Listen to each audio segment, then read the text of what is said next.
If you look carefully at the international system today, you'll notice something extraordinary. China has reached a point that the United States never expected and frankly never prepared for. For the first time since the end of the Cold War, the U.S. is facing a peer competitor with the economic power, the industrial base, and the geopolitical ambition to rewrite global rules. And the uncomfortable truth, which policymakers in Washington rarely admit, is that the U.S. has no good response. Not militarily, not economically, not diplomatically. Let me be very clear. When I say China broke the system, I am talking about the unipolar order the United States built after 1991. An order designed to ensure no rival could ever challenge American dominance. But China did the one thing the system wasn't designed to handle. It grew too fast, too powerful, too strategically disciplined. This is the moment where realism becomes unavoidable. In international politics, power is what matters. Everything else, ideology, human rights, promises of cooperation, is secondary. And China now has the economic and military foundations to become not just a regional hegemon, but potentially the most powerful state on the planet. The United States recognizes this, but recognition doesn't automatically produce a solution. That's the problem. Let me walk you through how the system got broken. For decades, American elites assumed that integrating China into the global economy would make it look like us, a liberal democracy, a partner, a responsible stakeholder. Instead, China became the world's manufacturing superpower, the largest trading partner for most countries, and a technological challenger in almost every critical field. This didn't just surprise Washington, it undermined the entire strategy that the U.S. had relied on for 30 years. The system wasn't designed for a China that could outproduce, outbuild, and out-innovate the U.S. in key domains. Now, here's the uncomfortable part. The U.S. has very few tools left. Why? Because American policy actively helped China rise. Let me explain. U.S. corporations offshored manufacturing to China. This hollowed out America's industrial base. The U.S. encouraged global economic integration, believing markets would shape Beijing's behavior. Washington underestimated China's long-term strategy. Beijing played the long game, and they played it exceptionally well. So today, when you hear U.S. leaders talk about containing China, understand this. Containment works only when the rival is weak, not when it's already massive. And China is massive. Now that we understand how China broke the system, we need to look at the consequences and why the United States finds itself boxed in. In realist terms, the U.S. has run out of good options. And that's exactly where great powers get into trouble. Let's start with the economy because that's where China pulled off its most decisive victory. Most Americans don't realize this, but power in the modern world flows from industrial capacity, not ideology, not rhetoric, not even military budgets. And China built the largest industrial base in human history, 5 times larger than America's in many key sectors. This means they dominate critical supply chains. They control rare earth production. They lead the world in exporting high-tech goods. And they can surge military production faster than any nation alive. The United States simply cannot match this speed. This isn't a small gap. It's a structural advantage, a permanent feature of the new order. Now, let's talk about the military dimension. Washington spent 30 years fighting small wars in the Middle East. China spent 30 years building a military designed for one purpose, to push the United States out of Asia, and they've succeeded beyond expectation. China now has the world's largest navy, the most advanced missile systems in Asia, and a dense anti-access bubble the U.S. cannot easily penetrate. Washington is still struggling to counter this. If conflict broke out in the Western Pacific today, the U.S. would be fighting on China's home turf, 10,000 kilometers from California, but 200 kilometers from Shanghai. That's a losing formula. Another problem, China didn't rise alone. They built relationships, strategic ones across Southeast Asia, the Middle East, Africa, and now even Europe. China is seen not as a threat, but as an indispensable partner. Meanwhile, the United States finds itself struggling to maintain alliances that were built during the Cold War. Here's the realist truth. Nations follow power, not sentiment. And China's economic gravity is pulling countries away from Washington.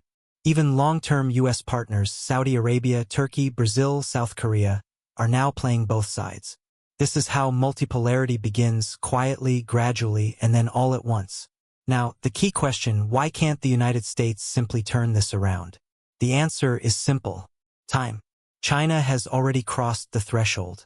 You can't contain a country that has 1.4 billion people, a massive economy, a global manufacturing system, a modern military, and the political will to challenge American hegemony.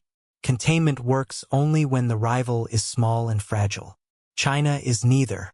By the time Washington recognized the threat, the gap was already closed and in some areas reversed. In Washington today, you will hear a lot of confident language about countering China or protecting the rules-based order. But the reality, which policymakers don't like to admit, is that every major U.S. strategy is failing. Not because Americans are incompetent, but because the structure of power has changed. And once that structure shifts, intentions no longer matter. The United States tried to slow China down through sanctions, export controls, and technology restrictions. But let me be blunt. These tools don't work against great powers with massive industrial depth. When you sanction China, you're sanctioning the factory floor of the world. When you deny them chips, they build their own. When you try to isolate them, half the world ignores you because their economies depend on China. And here's the key realist point. The more the U.S. pushes, the faster China accelerates its self-sufficiency. Pressure is not slowing China's rise, it's speeding it up. Now, Washington likes to say alliances are its great strength. And historically, that's true. But alliances only work when partners believe the United States can protect them. Today, that belief is weakening. Countries like South Korea, the Philippines, and even Australia are beginning to realize a hard truth.